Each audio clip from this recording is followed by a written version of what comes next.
Inmates at Rimutaka prison have slammed corrections officers, claiming they took too long to help a prisoner who was found unresponsive in his cell. One prisoner told Newshub inmates had to perform CPR on the man who later died.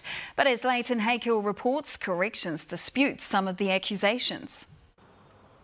Rimutaka prison is one of the country's largest. Around 600 inmates are housed here, and corrections has confirmed on Sunday one of them died.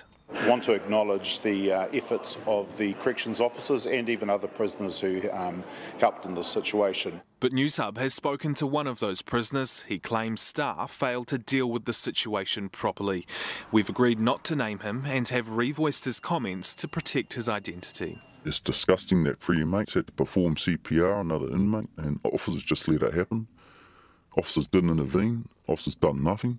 He says at around 4 p.m. an officer and a couple of inmates found a prisoner unresponsive in a cell. The inmates began performing CPR. The officer froze, wasn't sure what to do. They pressed the emergency button. They called for backup. Instead of just calling from medical, they just called for backup.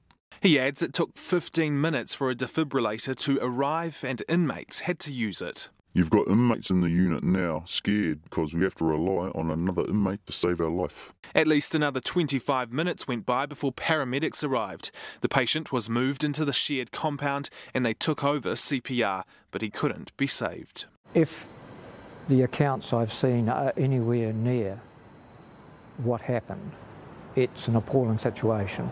Barrister Nigel Hampton even believes the Crimes Act may have been breached, as corrections has a duty to provide the necessaries of life. And the sort of medical care or lack of medical care that was given here would indicate to me that they may well have failed in that duty. Newshub has spoken to a second prisoner who corroborated the story, but corrections disputes some of the allegations, saying in a statement that prisoners did provide assistance when the man was first found, but only for about 15 minutes, and staff led that response. The prisoner made another allegation that the man's body remained in the shared prison space for hours, even when dinner was served. How did that make you feel? Sick. That's not only culturally insensitive, that's just wrong, full stop. You know what I mean? There's no tikanga or nothing. I believe privacy screens were put up to try to shield them. It is a very difficult situation given the context they've been in a prison. Corrections says the incident was identified while dinner was being delivered and all men in the unit were provided their dinner in their cells.